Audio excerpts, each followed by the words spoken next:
प्रयागराज जनपद के कुराव तहसील के अंतर्गत कैथोल ग्राम में लगभग 20 वर्षों से एक जमीनी विवाद चल रहा था, जो 4 फरवरी 2021 को माननीय न्यायालय के आदेश में उक्त जमीन के मालिक को सौंप दिया गया। बताया जाता है कि इस जमीन का विवाद सन 1986 से चल रहा था, जिसे कूट तरीके से बेच दी गई थी। यह वाद वादीगढ़ सियाराम व त्रिजुगी नारायण व राम कैलाश पुत्र स्वर्गीय गोकुला प्रसाद, जो कि ग्राम कैथोल तहसील कुराव जनपद प्रयागराज के निवासी हैं, इनके द्वारा तत्कालीन भूलेख निरीक्षक लड़ियारी द्वारा पारित वरासत आदेश दिनांक 6 फरवरी सन 1986 के विरुद्ध वाद प्रस्तुत किया गया था। उक्त वाद में वादी गणों द्वारा उल्लेख किया गया है कि भूलेख निरीक्षक लड़ियारी के आदेश के द्वारा हम वादी गणों का नाम मृतक पिता गोकुला प्रसाद के स्थान पर दर्ज किया गया है, किंतु उक्त आदेश में हम वादी गणों के अतिरिक्त अन्य ग्राम के व्यक्तियों उमेश चंद्र पुत्र दीवान व राम भागवत पुत्र विंध्यवासिनी निवासी ग्राम खोचा का भी नाम कूट रचित तरीके से नाम डलवा कर जमीन को कूट रचना के आधार पर अंकित नाम उमेश चंद्र व राम भागवत द्वारा अन्य लोगों के पक्ष में बैनामा कर दिया गया है। उनका भी नाम निरस्त कर मेरे पिता गोकुला प्रसाद पुत्र राम दुलार के संपूर्ण अचल संपत्ति पर हम वादी गणों का नाम बतौर वारिस दर्ज किया गया। वादी का कहना है कि हमारी जमीन कूट तरीके से दूसरे के हाथों बेच दी गई थी, जिसकी लड़ाई हम लगभग 20 वर्षों से लड़ रहे थे, जिसे माननीय न्यायालय ने पूर्ण रूप से उचित तरीके से जांच कर हम किसान की जमीन पुनः वापस मिल गई।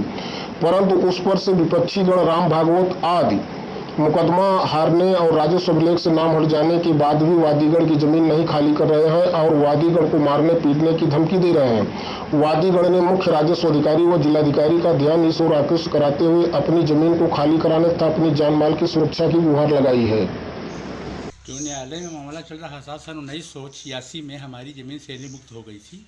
1984 में तो 85 में हम लोगों के नाम विरासत दर्ज हो गई। हमारे पिताजी का देहांत 80 में हो गया था, तो हम 3 भाई थे, तो हमारे तीनों भाइयों का नाम खतौनी में दर्ज हो गया था।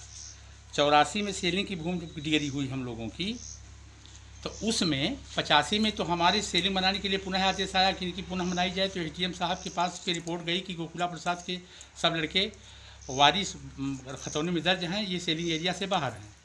लेकिन 86 में फर्जी ढंग से हमारे वकील साहब ने राम भागवत उमेश चंद के नाम फर्जी वरासत दर्ज करा दिए और उस खतौनी को गायब कर दिए और 87 में उस ज़मीन का फाड़ कर लिए। जो लेखपाल कानून को वरासत दर्ज किया था, वही लेखपाल कानून को फिर उसको फर्जी फाड़ दाखिल करके आनंद फानन में हमारी ज़मीन राम भागवत उमेश चंद के नाम डिवाइड कर दी गई।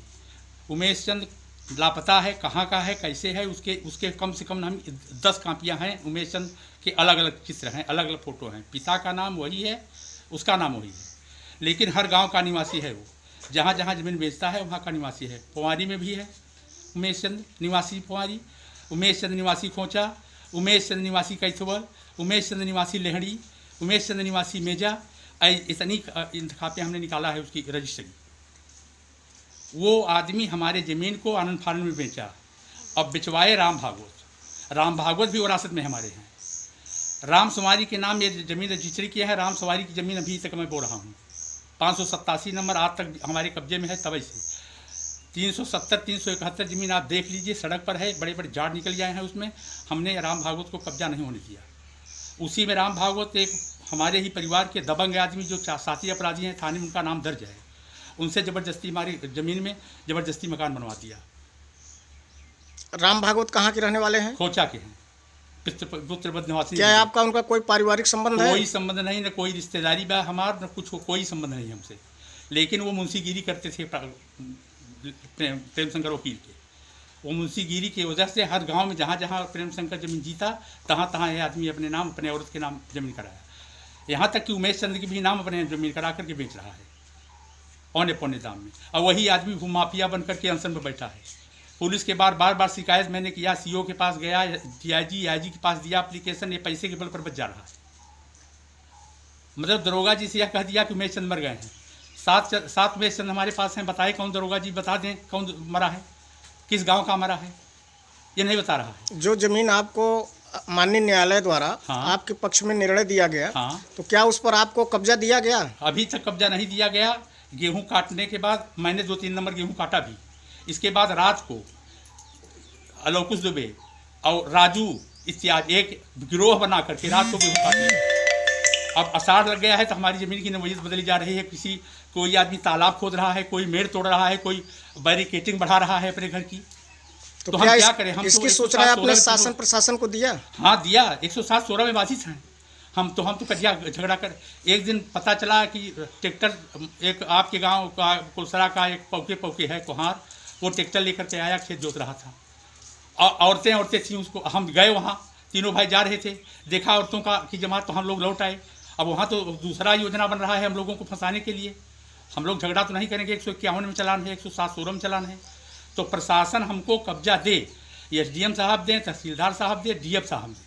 ये भूमाफिया जो अनशन पर बैठ रहा है, जो लवकुश दुबे कह रहा है, वायरल फोटो मैंने देखा कि वो लड़ियारी का है, उसका घर कैसोल में है, हमारे ही ज़मीन में उसका मकान बना है, चल अचल संपत्ति सब हमारे नाम से है। आप कितने भाई हैं? 3 भाई। और जो रासद दर्ज हुआ उसमें 5 लोग हैं? हाँ 5 लोग हैं। तो एक राम भागवत है जो कोचा का रहने वाला है, एक उमेश चंद्र है जिसका कोई पता नहीं है, न पहचानते हैं, न वो गाँव का है। केवल उसको पहचानने वाले केवल जो बैनामेदार हैं वही जानते हैं। लवकुश दुबे उसकी पहचानकर्ता में भी है, एक रजिस्ट्री में लवकुश दुबे उसको पहचान में है। तो क्या आज भी वो हिस्सेदार हैं? नहीं है, बिल्कुल नहीं है, आज भी कोई हिस्सेदारी नहीं है। हमारे नाम से पूरी प्रॉपर्टी आ गई है, अब हमको केवल कब्जा मिलना चाहिए। अच्छा, राम भागवत और उमेश चंद का नाम खारिज हो चुका है? हाँ खारिज हो चुका है।